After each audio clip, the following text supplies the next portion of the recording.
Today's video is all about masks. As a scuba diving instructor, with my partner being a massive diver and free diver, we have collected a lot of masks over the years. So here is the ultimate guide of everything you need to know if you want to purchase first, second, or maybe even third mask. The first difference you need to consider is whether you want a full cell or a two-cell mask. So as you can see, the single cell has one big piece of glass that you look out from, while the two-cell has two separate pieces of glass. So really quickly, why would you pick either one? This one provides a larger field of vision. I find it more comfortable, and it's great for scuba diving. It has a larger air volume compared to this one, but in scuba diving, that doesn't really matter because you're just breathing from a compressed air tank that's on your back. I also find these tend to be more comfortable on people's faces. They don't encroach up here in the forehead, and there's a wide array of colors and designs available. So that's the single cell. For the two-cell mask, this is the only mask you can get prescription lenses in. So if you are someone that needs to wear glasses, in these particular masks, you can actually swap out the lenses and have your prescription in there so you don't have to worry about not being able to see or wearing contact. Next thing, they are a much smaller volume, meaning if you are doing free diving, which is descending on one breathful of air and you'll need to equalize it, you can equalize it with much less air. So you're wasting a lot less air from your lungs, while this one you would be wasting a lot more. Also, as I mentioned in some of my shorts, this one is the mask for underwater hockey and rugby. So you can see that it has different straps. These ones actually sit better on your head. These are added afterwards. But if you want to get into underwater hockey or rugby, you need to have a two-cell mask for safety. It's a fantastic underwater sport. Go check it out in your area. It's great fitness and a way to connect with other divers and swimmers. I play every week. I have played for a few years. I'm not very good.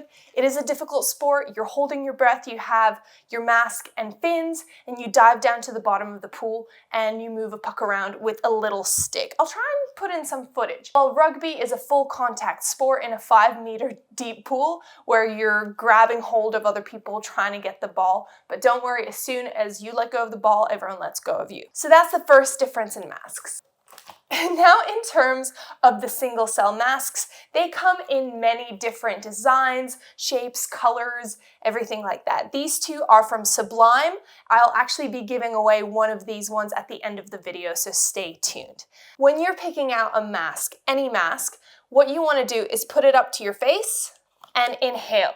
It should stay stuck to your face without you having to put the strap on. Then you want to double check around your eyes, around your nose, and around your forehead. You shouldn't feel any pressure or pain or have your eyes encroaching on the corner of the silicone skirt. So the silicone skirt is this little part here that you can see, and that's what actually keeps the mask airtight to your face. All of these masks will fog as soon as you buy them and go for your first dive, which is why you have to remove the protective film. I tend to remove the protective film by burning my mask. However, I do not recommend that. Do not do it. Of course, this is not recommended. Don't do it. Don't do it at home. You don't want to damage your mask. Which you put in there, rub it around, and rinse it off a couple times. You can use Jif, which is like a soap scrubbing for your dishes, I think, or you can use toothpaste. Whatever it is, you need to put it on your mask, let it sit for a bit, and then wipe it off. Now, toothpaste can be abrasive, so can Jif. In my professional scuba diving instructor opinion, only use a product that has been specifically designed to remove that film. Once you've removed the film, you will still need to defog your mask at the start of every dive. Again, I made a little short about this. You can either use baby shampoo, which sometimes can be toxic. You can spit into your mask. Instructor spits the best.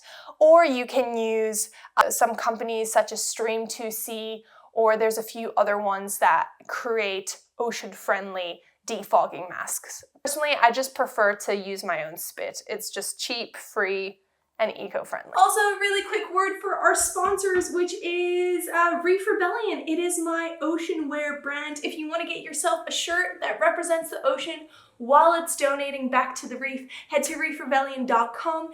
10% discount code by using this code right here. Get yourself a shirt, represent the ocean, donate to the reef. Once you decide if you want a single cell or a 2-cell mask, you want to check the quality of the mask itself. Touch the silicone. How soft is it? If you're in any dive shop, have a feel of the mask, put it up to your face, make sure it sticks there, and does it feel comfortable? There are some brands that the silicone's a lot softer, and usually the higher quality masks, which are more expensive, are going to be better. So this is a Beuchat Maxlux mask. It's my absolutely favorite mask. I have it in multiple different colors. It is the softest silicone. It has never let me down, and I even use it for free diving because I'm not going really, really deep, so the volume doesn't bother me. This is a Mirage mask. It's a pretty basic one. I think we bought it for about $80 at a dive shop. The silicone is a little bit harder, but still really comfortable. These Sublime masks, while they look really cute, they have harder silicone, so I would consider them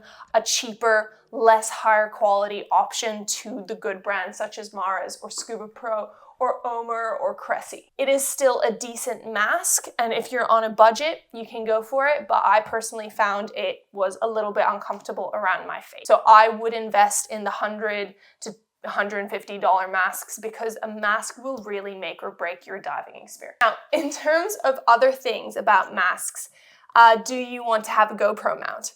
I find them really great. I love filming with them. However, it makes me not as aerodynamic, water dynamic, fluid dynamic.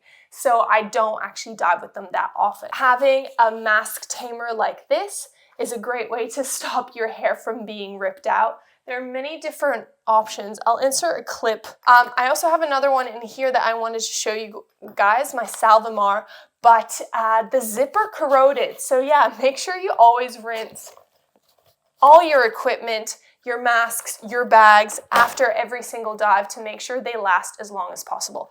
I'm just going to have to attack that zipper with some WD-40, or worst case, just rip apart this Adreno bag.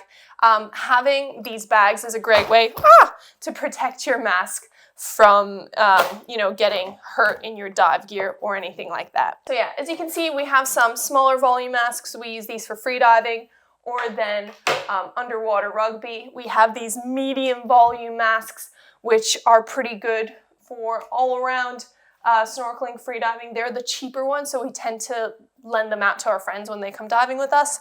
Beuchat Maxlux is my favorite mask in the universe, and then Sublime is kind of a budget option here. Now, I also want to talk about these masks, which you'll see land to sea. These are quite often the rental masks. If you feel them straight away, you can feel the silicone is not as soft. It is a little bit older, so it is experiencing some yellowing. These are kind of our spare masks, tend to use unless all the other masks have been taken. There's a reason rental masks are not comfortable. They are the cheaper options. They do leak on a lot of people's faces, and you can never guarantee that a rental mask will fit your face perfectly. So just invest in your own good quality mask. I will leave a bunch of links to the best masks I would recommend, but of course, go into your dive shop, make sure you test it out. Oh, before I forget, so a reason you might want to get a clear mask as opposed to any of the dark silicone is if you suffer from like claustrophobia and you prefer just having a wider field of vision. So this mask will actually allow light to come in through the side, but it will cause reflection and refraction on the lens. So you will have a bit more distortion in your view. However, you do get the vibe that you have a wider field of vision. Of my diving, I only ever used clear masks. I just thought they were way more comfortable and didn't make me feel as stressed as the darker mask counterparts. So yeah, that is just a personal preference thing. I also do find that clear silicone does yellow if you ever leave it in the sun, but even after just age, it doesn't look as nice. So the darker ones are a good option for that. I do opt for my pretty colors because it is easier to see me underwater. Let me know what I missed and make sure to watch my other videos about becoming a professional scuba diving instructor or everything else you need to know about scuba gear. And yeah, check out my shorts, guys. I give lots of fun little tips. If you want to win the Sublime Mask and Snorkel, just leave a comment down below of where you want to snorkel, scuba dive, or free dive next. And make sure you're following me, DiverCat, on Instagram. And yeah, I will pick one of you guys randomly to win the snorkel.